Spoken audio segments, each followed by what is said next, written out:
You may well have missed it, but this month, like every other month, is Pride Month, a time when people of all walks of life can come together in celebration of being different and wave their rainbow flags.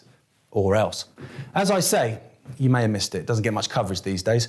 But the celebration of Pride started in 1970 in the United States, and like most things that come out of America, quickly spread around the world. And at the beginning, I have no doubt it was an organic movement in most cases, a marginalised and maligned minority standing up and saying, this is me. I'm going to choose to celebrate it. I'm not going to apologise for it. But roll forward 50 years, and it's no longer a choice. Celebrate me or die a swift, yet unmerciful, cancellation. If you don't take your kids out onto the taxpayer-funded rainbow-painted streets to cheer on a fat lad in a gimp mask, you're a bigot, love. Multinational corporations have all jumped on the bandwagon, of course, all trying to outdo each other with who can virtue signal the most insincere platitude stakes.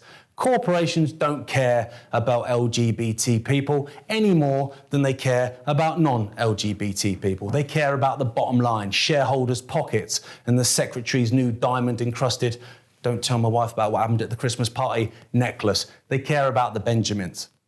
And not playing along with Pride would be a big no-no for the self-appointed alphabet police and the woke pitchfork mob. And so the companies, the corporations, they all push the rainbow. They paint it on their trucks. They place the lanyards around the necks of their staff, and they update their Twitter avatars to show their loyalty to the uniformity of uniqueness.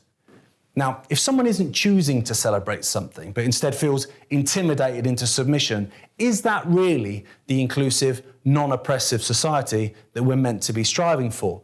It reminds me of the Thursday 8 p.m. clap, where the masses, they all just happen to choose to come outside and applaud the golden calf of the NHS. It reminds me of that because they didn't choose, in the large part, to come out and clap. They were told to by the media because it would make them virtuous. And if they didn't, then all the neighbours eagerly craning their necks to see which front door didn't have an excited seal on it would be soon taking to Facebook to attack and bemoan the selfish family in the neighbourhood.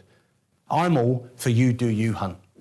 That's my rule, really. You do you, hun, as long as you aren't impacting others negatively. Then you go live your best life. And that used to be a liberal way of thinking, but no longer. It's you do as I say, hun, or we'll cancel your ass. That's the new loving liberal lingo. And this whole new wave alphabet mafia hijacked Pride flag obsession, it's not for me. And there's 3 simple reasons why. 1, leave the kids out of it. Young children do not need to know about gender ideology and sexual preferences. They don't need that drummed into their still forming ears at every opportunity. Whenever they step into school, pick up a modern day children's book, or step into the supermarket. The beauty of childhood is the carefree innocence of it.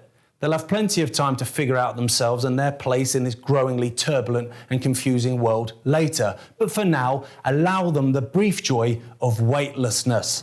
Let them be kids.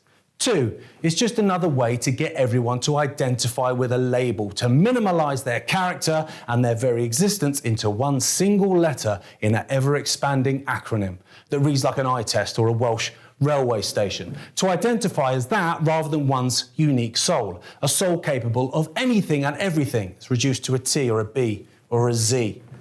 And 3, if your sexual preferences, gender identification or political allegiances, because they almost certainly align, are the most interesting thing about you to the point where it's your sole purpose and identity that you present to the world, then I'm sorry, but they've got you right where they want you. All infinite possibility rolled into one proper boring bastard.